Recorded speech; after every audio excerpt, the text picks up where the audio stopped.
speaking of both of y'all, you two have common ground in the fact that you studied design abroad. So could you tell us a little bit more about what design school taught you, or even what you wish design school would have taught you?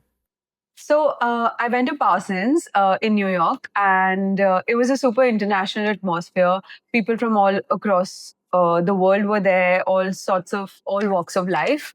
I think it was a super good experience in terms of like interacting with people from different cultures and New York's also a very big hub for art and design. The Chelsea stretch is known for its art galleries. And so I think the exposure to everything related to design was superb in New York or for me in college. And we were also kind of encouraged not to just concentrate on, let's say, interior design. That's what I studied, but even think about sustainability and things like we were made to study psychology alongside. So I think it was not just limiting us to okay, this is what you're here to do, which I feel like in India sometimes it can be very like focused on that particular subject and that's it. I think with Parsons, they just helped us be super imaginative, no holds barred, like just think of the craziest thing you could make and then think about how you would make it next.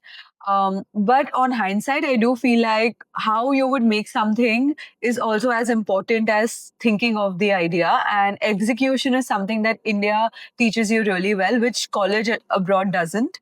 The execution of things, how to make things happen in reality, is very different from how you think of things in your head. So I think college gave me the power to visualize and imagine, but India taught me how to be jagadu and find a way to get things done and find the right vendors. Think of the costing, keep it cost efficient.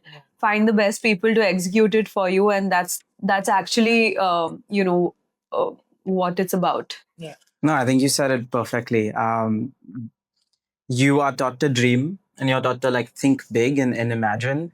But I think India teaches you reality. It brings you back to your feet. You can keep floating, but I went to school in California, this small little town called San Luis Obispo.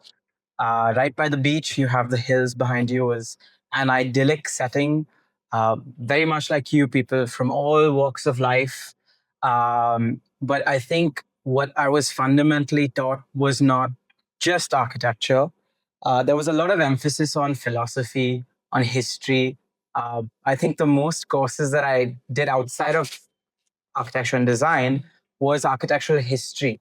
So I learned about everything from the past until today, and it explains a lot about why we are how we are, what we do, and everything sort of has a reason behind it. So it was really fun to learn about the evolution of design, about architecture, and then even the students around us. It was not like very restrictive. Yeah. You may come with a furniture design sort of thought process, and your final project could be a piece of furniture, and you would be given credit equal to someone who is doing, say, a high rise or mixed use development. So it didn't matter where you came from, it was how well you were able to execute that idea and bring it to the final presentation.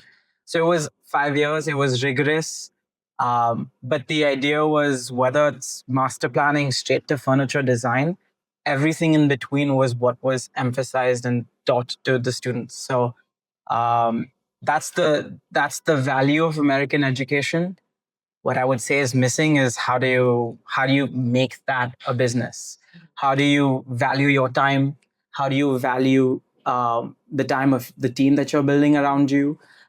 These are things that you don't pick up until you are in the deep end and you're running your own practice, and you have to be cautious of all of these various factors.